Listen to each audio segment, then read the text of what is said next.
நீலகிரி கோவை மாவட்டங்களுக்கு அடுத்த 2 நாட்களுக்கு அதி கனமழைக்கான ரெட் அலர்ட் விடுக்கப்பட்டிருக்கும் நிலையில் குன்னூர் மற்றும் அதன் சுற்றுவட்டார பகுதிகளில் கனமழை பெய்துள்ளது. தென்மேற்கு பருவமழை தொடங்கியதிலிருந்து மேற்கு தொடர்ச்சி மலையை ஒட்டிய மாவட்டங்களில் கனமழை பெய்து வருகிறது. இந்நிலையில் உதகையில் வீசிய பலத்த காற்றால் புதுமந்து வழியாக 50க்கும் மேற்பட்ட மலை கிராமங்களுக்கு செல்லக்கூடிய பிரதான சாலையில் மரம் சாய்ந்தது. இருபுறமும் 2 கிலோமீட்டர் தூரத்திற்கு வாகனங்கள் அணிவகுத்து நின்றன. தகவல் அறிந்து வந்த தீயணைப்பு துறையினர் மற்றும் வருவாய்த்துறை ஊழியர்கள் மரத்தை வெட்டி அகற்றியதை அடுத்து 1 மணி நேரத்திற்கு பிறகு போக்குவரத்து சீரானது. பொதுமக்களுக்கு ஒரு வேண்டுகோள் என்னன்னா, ஆங்காங்கே மண் சரிவு ஏற்படுற இடத்துல வண்டியவோ இல்லை மரத்துக்கடியில் வாகனம் நிறுத்தாமல் எல்லாமே முடிகிற அளவு அத்தியாவசிய தேவைகள் தவிர யாரும் வெளியே வராமல் இருந்தாங்கன்னா எங்களுக்கு ஒத்துழைப்பாக இருக்கும்னு கேட்டுக்கொள்கிறேன். குன்னூர் மற்றும் அதன் சுற்று வட்டார பகுதிகளான சிம்ஸ் பூங்கா, காந்திபுரம், வண்ணாரப்பேட்டை, வெலிங்டன், அருவங்காடு உள்ளிட்ட இடங்களில் கனமழை பெய்ததால் மக்களின் இயல்பு வாழ்க்கை பாதிக்கப்பட்டது. இதேபோல் கோவை மாவட்டத்திலும் கனமழை தொடர்கிறது.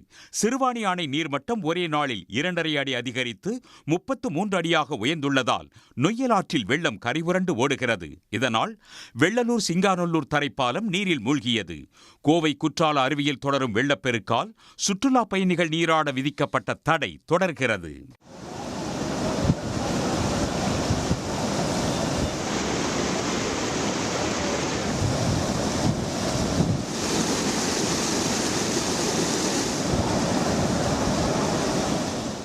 கோவை மாவட்டம் வால்பாறையை அடுத்து கேரள எல்லையில் உள்ள அதிரப்பள்ளி மற்றும் சார்பா நீர்வீழ்ச்சிகளில் வெள்ளம் ஆர்ப்பரித்து கொட்டுகிறது.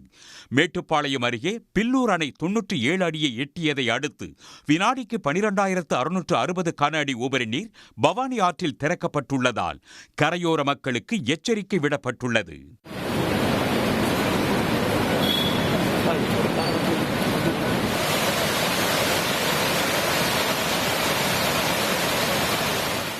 இதனிடையே கோவை, நீலகிரி மாவட்டங்களில் நாளை மறுநாள் ஆகிய 2 நாட்களுக்கு அதி கனமழைக்கான ரெட் அலர்ட் விடப்பட்டுள்ளது. உடனுக்குடன் செய்திகளை தெரிந்து கொள்ள சன் நியூஸ் பெல் ஐகானை கிளிக் பண்ணுங்க.